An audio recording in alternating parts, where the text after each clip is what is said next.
Good evening, everyone, and welcome to this evening's webinar. My name is Patrick Chamberlain. I'm the Associate Vice President for Artistic Planning here at the New Jersey Symphony Orchestra.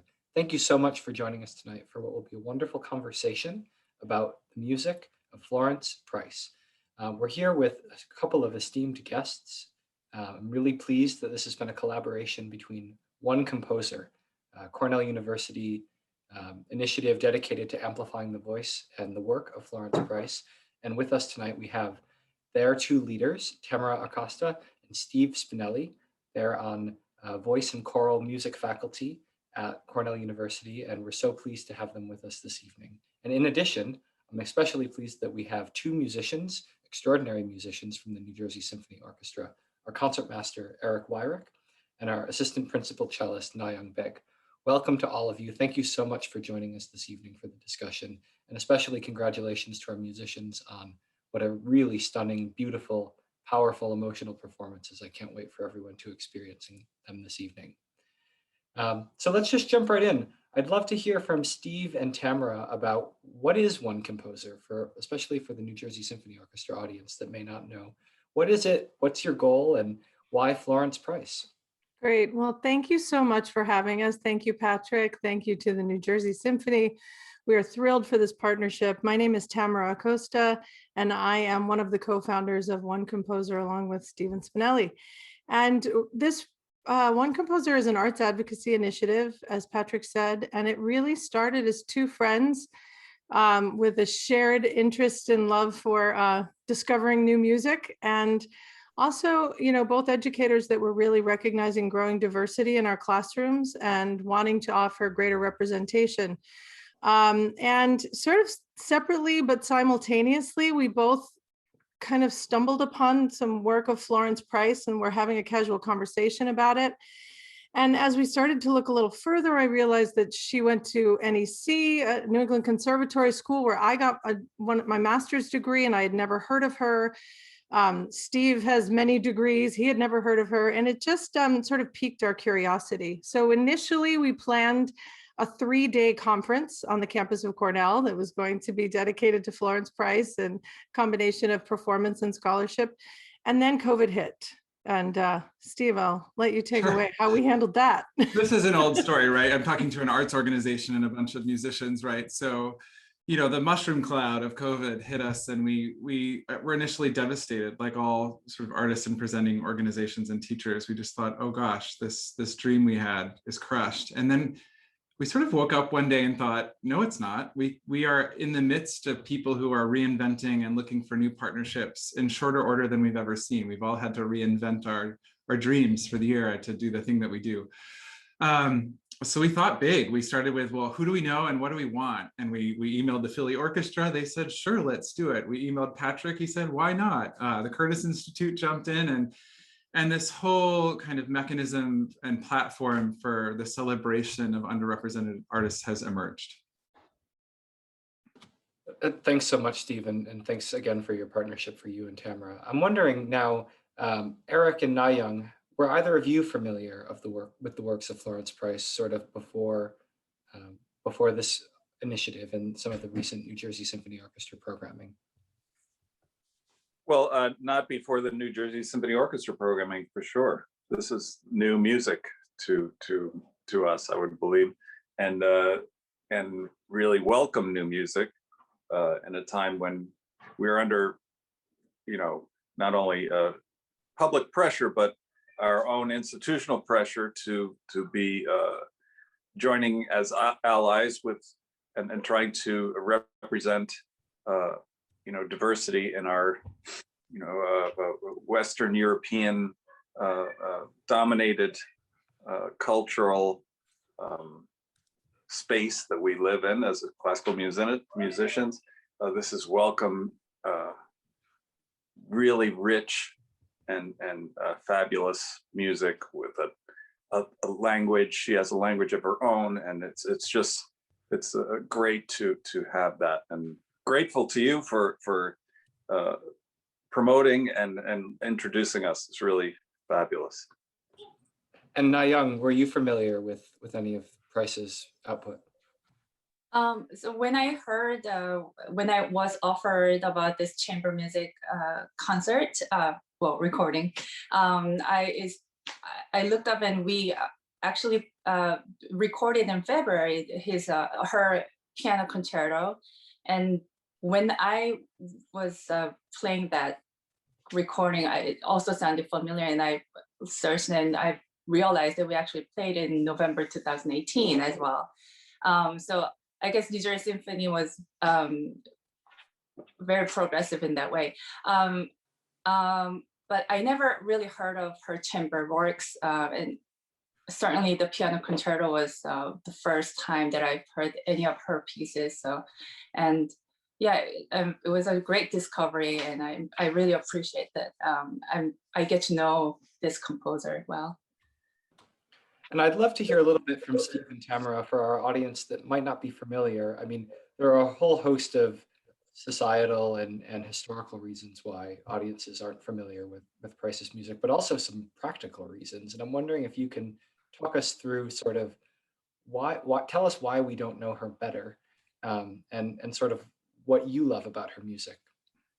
Oh my goodness, that's an enormous can of worms, right? And we could talk for the next 37 days about it. I won't. I'll give you a practical reason first. Alex Ross of The New Yorker, who has covered your organization so beautifully in recent years, he wrote just a bombshell article disclosing and kind of beautifully chronicling the discovery. I think it's one of the largest and most significant musicological discoveries of our time, if not ever. A small site in St. Anne. It was kind of a cabin, a studio where Price would go to study, we now know. But it was a dilapidated house with a tree sticking out of the roof. The only dry room in the home contained a bunch of boxes. And when a family went in, they were going to raise the house and build their new getaway. They kept seeing this music appear in the boxes, and the name was Florence Price. So what's happening now is just the archiving and publication of this music. G. Shermer has taken on the rights to that publication process on behalf of the estate. They've identified heirs, and that's allowing this music to trickle out finally. So that's the practical and most enormous reason. I might also just, when you're talking about what to expect, I keep talking about this with Tamara. The expectation aspect of it is actually, I think, part of how we got here. It's you know, what does someone expect from me, being who I am, the way I look, the way I was raised? What does someone expect from Florence Price? That word can lead to unintentional bias, I think. So rather than speaking about it that way, I might speak about it in terms of my personal experience, or better yet, maybe I'll toss it to Tamara and just say, through the last 2 years, we've heard art song, piano repertoire, organ music, chamber music, symphonies, concerti, the list goes on. She wrote for everything. Tamara, what are your personal takeaways? Yeah, thanks, Steve. I would say that I have been profoundly moved. I have been excited beyond belief and frustrated that I haven't known of this music sooner.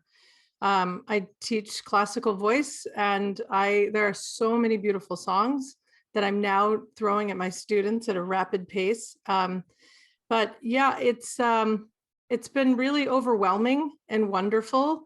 But what we also hear is, what I hear in her music is the strong influence of her background in the church, also her African-American heritage for sure, and to a very large extent, her classical Western conservatory training, which it's really quite a beautiful balance of all of those things in slightly different proportions as you move through the repertoire, but all very distinctly her.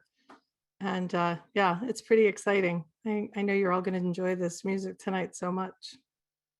Yeah, one of the things that has struck me is that you're right. She wrote for basically every configuration of music that there is, and relatively unique among composers of that time, that writing symphonies, organ music, chamber music, art song. You know, there really isn't a genre that she didn't touch and touch in her own really special and unique voice.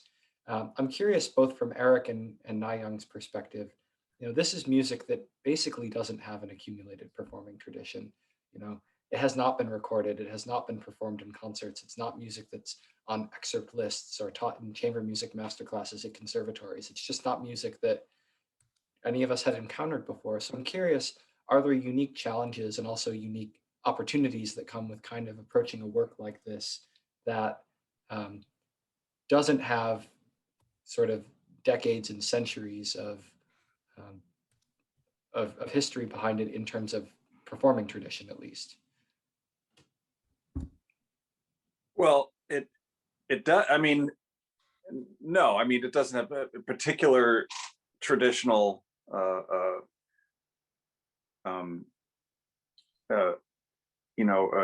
turns in it, but I mean, it's music, and you can hear her language. I mean, she's a very forthright composer. It's okay. So she uses folk songs, but the folk songs are really not the major part of her music. She uses some jazz idiom, some chords and some rhythmic things, but it's not really about that either. It's really about, I mean, she just kind of is honest and plain in a way. She just only, she writes it down and you play it and it comes out just the way it comes out. So do we want to round it off and make it some kind of interpretation? Possibly, but really, if you just play as it is, it's so interesting. And I mean, I was reading somebody description that it's urban in its characterization. I don't find that at all. I find that it's intellectual and it's of the country, So I don't know. I think it's very easy to love it and just play what you need to, the way it needs to be. Now we're just recording for the first time. There are other groups recording, I know, at this recording this music recently as well. And so it would be interesting to see how one group comes at it as opposed to the way we played it, and see what we have in common. And then you have tradition. Sometimes tradition is the mistake you made that worked, but I think no, I think we knew what we were doing, actually. It felt like it. Yeah, I have to say it was a very, very rewarding and fun experience, the whole progress. So usually a piece like this, we consider it, our attitude as we come in for the first rehearsal is like learning a new contemporary piece. So nobody really has a recording or a traditional way of playing it. So we just play through a few times and try to look at it as a big picture. And what was nice was usually the pieces that we play a lot, people come from their own experience and, oh, I've played this way, but we didn't have to worry about that. It was like four of us just doing the puzzle together. And as a cellist, in the chamber group, our roles are, we have to quickly figure out what the structure is and try to find the ways to support the group with the right colors here and there and right gestures here and there so that the piece actually makes sense and provide a good foundation. And usually, sometimes I know I shouldn't be worry about, oh, if this is too progressive, a little too different from what we are used to here, but I didn't have to worry about that. And when we actually finished organizing things, it was hard. I have to say there were about 40 measures in the first movement that she didn't write anything. And so we had to just play over and again. We even tried adding one measure of same harmony because the harmony change was really abrupt. And then after doing that, we sort of figure out how to play convincingly. And also another fun part was nowadays, the pieces that we play a lot, we have a trend to go back to the art text and score and try to refresh in and, you know, go back to the real metronome markings and all that stuff. But then I listened to old recordings, you know, Russian, like Oistrakh and Ravinsky's, and they just play so freely and with their heart without the like a total analysis of all these pieces. And it's just so nice. Sometimes you just play how you feel with your heart, and that actually was possible with this quartet. It's just very beautiful, very singable. I think it's all very audience friendly. So I think at the end we were on the same boat and just played with our heart out and didn't have to worry or be self-conscious about what people would think, or, you know, like what if it's different or too similar to what I have done before. And yeah, I was really struck by Eric's comment that we need, you know, the goal of ONEcomposer is to bring multiple performances by multiple great ensembles to this repertoire. So, you know, it was so exciting that the New Jersey Symphony just played Price's piano concerto with our music director Shen Zhang and with the soloist Inon Barnaton. And a couple of seasons ago, as Na Young mentioned, we played it with a guest conductor, Joshua Weilerstein, and a different pianist, Aaron Deal. And there are multiple quartets recording this string quartet repertoire now, and hopefully it will continue to have a place on the program. And that's really, again, how you build a new standard repertoire, and how you have multiple interpretations of this great music by multiple ensembles, multiple great artists, multiple great quartets, multiple great conductors, so that we can compare New Jersey Symphony with Shen Zhang and Philadelphia Orchestra with Yannick and the Boston Symphony with Anders Nelsons, and they'll each bring their own personality and interpretive flair to this music. And I think it's wonderful what you, Steve and Tamara, are doing with this.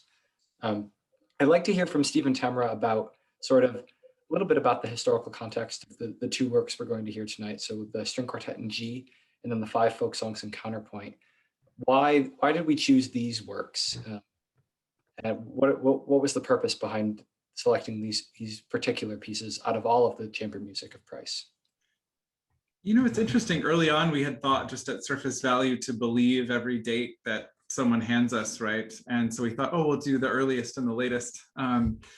And come to find out that, yes, the G major was written in the 20s. This is a piece that I think reflects her very difficult move from the South to Chicago, really tumultuous time in her life. She's starting to figure out, okay, so I was a keyboard player. I'm trained as a virtuoso organist pianist, but maybe I want to be a composer as a young Black woman. I mean, that's a bold move in the 20s, and I love her for it. But I can sort of hear in the G major quartet like glimpses at Brahms and French repertoire, and I have this image of her turning to her favorite composers and teaching herself through their work. I think she sought her own best teachers through the greats, and I really do hear that in what she does. The folk songs are a bit different. Well, I should say one more thing about the G major, just for context. There's this belief that it may be incomplete because it's two movements. You'll hear that it's two movements. And we heard Terrence McKnight say that that's sort of an assumption on the basis of expectation again, right? If it doesn't have at least three movements, it must be incomplete. And he's been questioning whether or not it really is incomplete. Perhaps this is what she intended, and maybe that is what it is. So that's interesting context for me that I appreciate from him. I may turn things over to Tamara for the folk songs and counterpoint. It's so singerly, and I kind of want her singerly perspective. Well, I think there you said it. That was definitely one of the draws, is these folk songs are all familiar to many of us, and certainly to Steve and I, and we really connected with that quickly. I find it, as I was studying these, to be a unique opportunity to really examine her unique compositional style, because the melodies are so familiar. It's not gaining, you don't have to spend any time sort of listening and absorbing and processing the melody or the melodic structure. We know that. And so I just felt like her individuality really jumped out of those pieces to me. And so I really was drawn to those. There's also some of them that, have had some connections historically that weren't necessarily favorable, those tunes. And I like the opportunity in presenting this music to offer different context for those songs to be listened to and understood. And so that was kind of our draw to that. And I just find the history fascinating that there's a speculation that the Five Folksongs were started much earlier, but completed. So we don't know where they really fit in, how much of it was at the very end of her career, because it was very close to her death when they were completed. So just really interesting stuff. So Eric and Na-Young, you each played on different works. Na-Young played on the G major quartet and Eric played on the Five Folksongs and Counterpoint. I wonder if each of you could tell us if there's one moment in the work that particularly grabbed you or moved you as a performer that you would encourage our audience to especially listen for.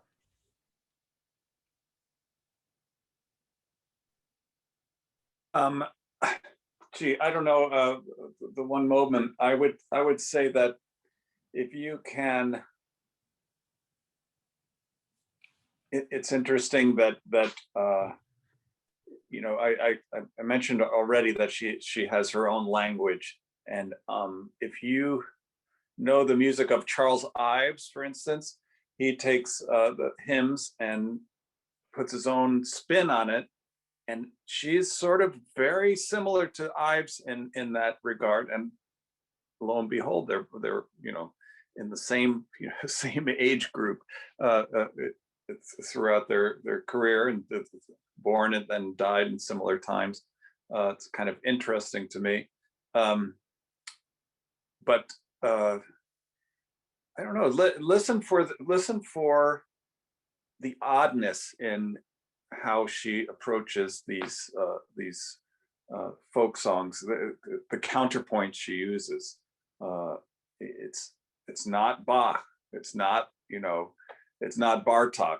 It has its own way of resolving voice leading and harmonic progression, and it's really interesting.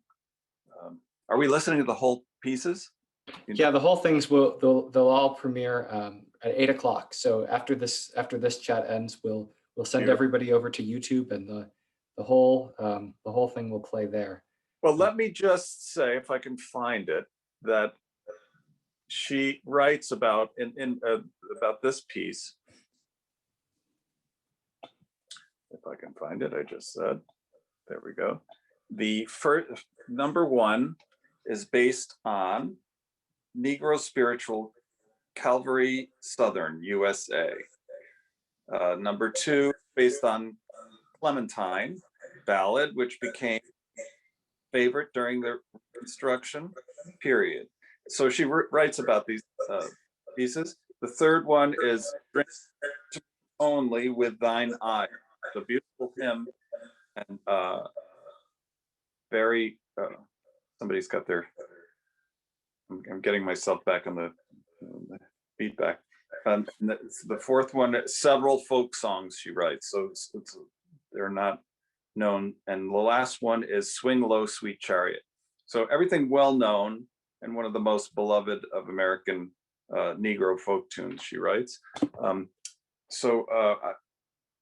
That's something to listen for. It's well-known music that she takes on in her own way and develops it very interestingly. And Na-Young, is there a moment of the G major that stands out to you?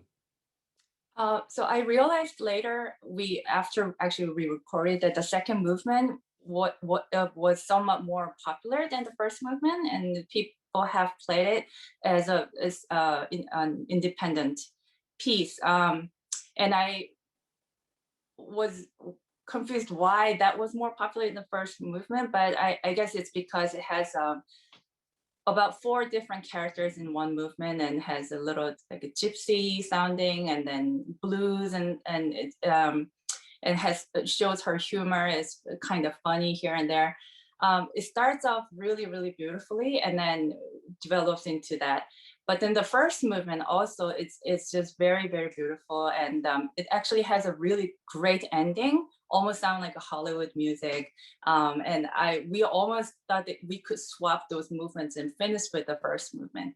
And I don't want to keep comparing her to another composer, but when I played her piano concerto for the first time, I felt like, oh, this kind of has, I mean, the melodies are completely different, but the color and the feeling that when I'm playing is very similar to when I played the Korngold violin concerto. And I searched, and they're, you know, contemporary to each other, and he was also a big Hollywood music writer. So if you just really listen comfortably, I think that you will enjoy it a lot. There's not, it's just full of beautiful melodies and very audience friendly.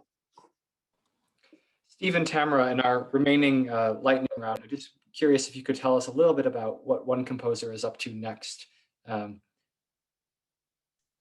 Sure. I mean, our pleasure, and thank you for the platform to continue to celebrate this effort.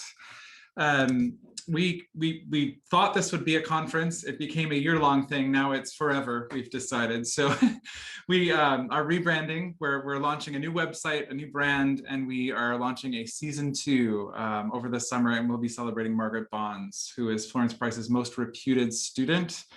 She went on to have this incredible creative partnership with Langston Hughes. She had this bi-coastal existence between New York and LA.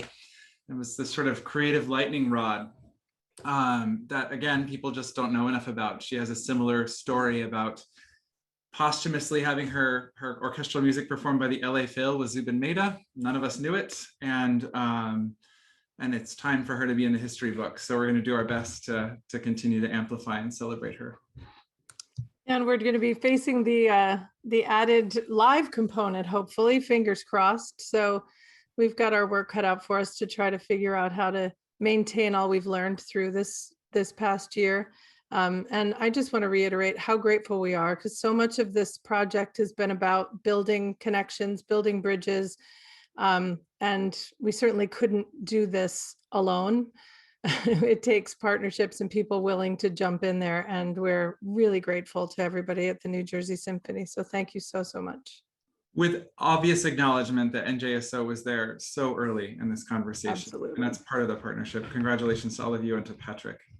Thank you all, Steve and Tamara, and thanks to all of you for joining us for this evening. I really look forward to all of you hearing this music and enjoying it. And Steve and Tamara, let's talk about Margaret Bonds. We'll do something this season. Sounds great. You can watch tonight's chamber music performance basically now by clicking the link in the chat or by visiting the NJSO's YouTube channel. We'll exit out of Zoom and head on over to YouTube, and we can all watch it together there. You can explore all of our online programs, concert films, at-home performances on our website and YouTube channel. And as we alluded to, we're going to continue to celebrate the music of Florence Price in our next NJSO concert film. Don't miss her beautiful and brilliant piano concerto with the world-class and dear friend of the NJSO pianist, and Inan Barnaton, our music director, Shen Zhang, and our wonderful musicians. This film premieres online on May 26th and is free for all audiences. You can visit our website for details. And in closing, we want to thank everyone who's a supporter of the symphony. Your generosity has sustained us throughout this special and challenging year. For those of you who have not yet become a member of our family of financial supporters, you can make a contribution to the New Jersey Symphony Orchestra, which will help us continue to make compelling and enriching musical experiences like tonight's partnership with ONEcomposer. Visit support.njsymphony.org for more information. And finally, thank you so much. Have a wonderful evening. Please stay in touch. And thank you especially to our panelists, Steve and Tamara, and the musicians, Eric and Na-Young, for joining us, as well as the musicians who performed on the quartets, violinist DARRYL KUBIAN, JOANNA FARRER, violist Frank FOERSTER, and cellist Na-Young Baek, and then violinists Eric Wyrick, Sasha Nelia, Brett DEUBNER, violist, and cellist PHILO LEE. Thank you to all of you for your artistry. Click over to YouTube and we'll see you there. Thanks so much. Have a good night. Thank you, everyone. Thank you.